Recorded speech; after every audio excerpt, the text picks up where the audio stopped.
you want to hear any lore, this week's lore is on Charon. But if you want to hear any lore in particular, in the description below, there's a link to our Discord. Go ahead and join. And sometime Monday, Tuesday, maybe even Wednesday morning, I will be asking a question. If you get it right, you can pick the lore. So let's get right on in to Charon.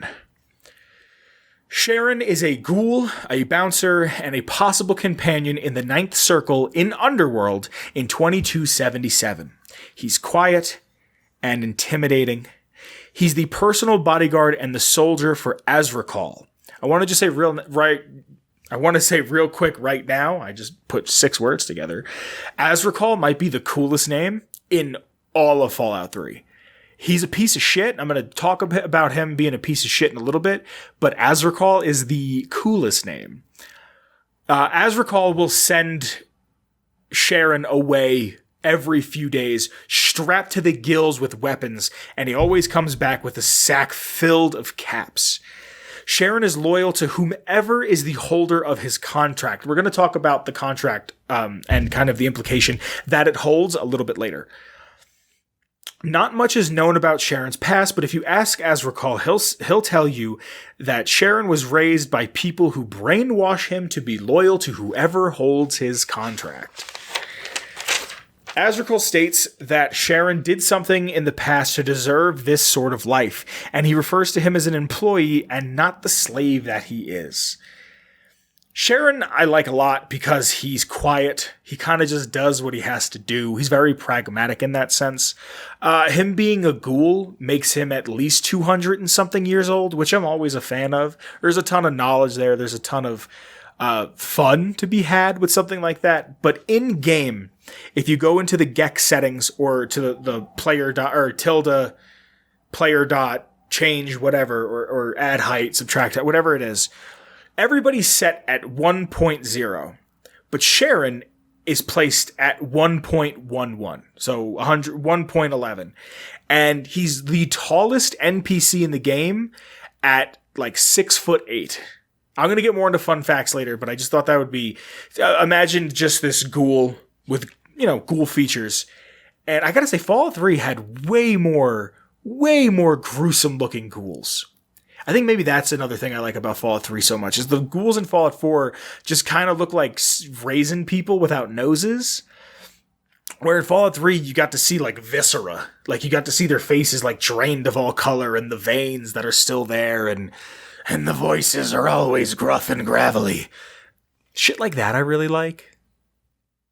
New Vegas had some ghouls, not as many as I would have liked, and 4 exists.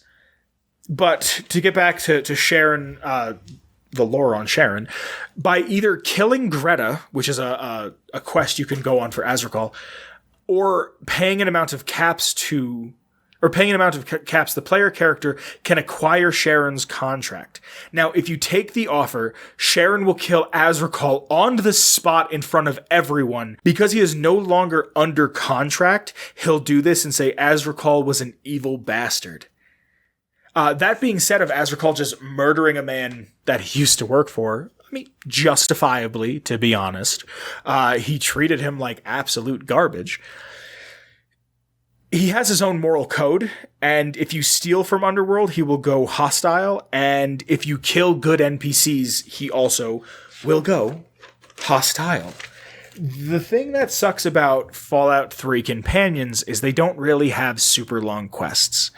I'm going to read some fun facts off the wiki in just a moment. I get all of my lore off of fallout.fandom.com, but the wiki is bare, and it's not just because of the way the wiki's written, and I know I complain about how the wiki is written so often, but it's more just there's not much there. He just kind of is there. So like I said, it doesn't go into a ton, as I've stated. Doesn't go into a ton. But I'm going to read some notes here real quick. Whenever he kills Azrakal, he always fires 2 shots with his unique shotgun, killing Azrakal, even though it instantly kills him in 1. He joins you regardless of your karma. This is what I think is wild. Is Charon's employment contract in the Pip-Boy reads, note, a piece of paper with some writing on it. He was a slave. He just took control of him.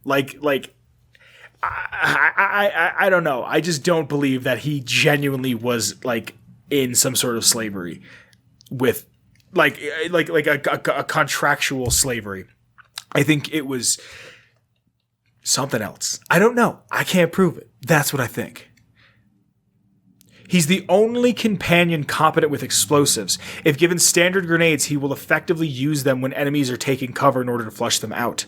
If you attack him, he says physical violence on your part invalidates our contract. In Greek mythology, Charon, or Charon, spelled Kharon, I'm assuming it would be pronounced Charon, is the ferryman of Hades who carries souls of the newly deceased across the river Styx and Acheron, Acheron, Acheron, which divided the world from the living and the world of the dead. When Charon switches from melee combat to ranged weapons, he will remark referencing the Beatles song, "Happiness is a warm gun." There's a bunch of bugs on here because it's Fallout 3, and of course there is. Then you can ask Charon to go into the reactor for you. And he says that he at the end of the game, when you go into 87, he says that he is only good for combat service and that he is, quote, nobody's errand boy. Errand boy. Real quick, before I end lore, I really want to talk about the contract and the ambiguity of morality with the contract. So Charon is a slave. He's being controlled by somebody else. So you can buy his contract and keep it, or you can do a quest and then get him to be your companion. So doesn't that just make you a slave owner? More or less? Aren't you taking advantage of somebody who's been mentally abused? I was reading it kind of like when we did the lore for the quest, A Nice Day for the Right Wedding, or the Unmarked quest, where a child drugs an adult to marry them with ant pheromones. If I can do another card on screen somewhere, it will be there. I think this corner, right there. There'll be a link to a YouTube video or something. Hopefully. Is that okay? Is it okay because I don't plan on doing... He turns hostile on you, so is he technically your servant, or your companion, or what have you? Or is he just a guy that kind of hangs out? Is he just chilling? Is he just, he obviously has the free will to say, hey, don't do that, stop that, I don't like that, and then he can just kill you if you take anything from Underworld, or you kill good NPCs. If you hit him, he fights back. If Azrakal hit him, I doubt he would fight back. I think he would just kind of take it. I could be wrong, but who knows? I don't know. I was writing the lore, and I was thinking about this, and I was like, this seems a little off. This seems a little, seems a little wrong, seems a little... So, that's Charon. Super cool. I like him a lot more after reading him. I don't know if I've ever done this quest, any quest that really had anything to do with him. I don't think I know I've seen him killing Azrakal, but I don't really remember doing any quest line. His 3 tag skills are explosive, small guns, and sneak. He's got a 6 strength, a 7 perception, a 5 endurance, a 3 charisma, a 3 intelligence, a 6 agility, and a 5 luck. So pretty okay stats. He's all right. He's got decent hit points by the end of the game. If you have Broken Seal, he's got 365. Not bad. Cool guy. I like that he's pragmatic. I like that he's quiet. I like that he's a ghoul, especially. But other than that, I think that is lore.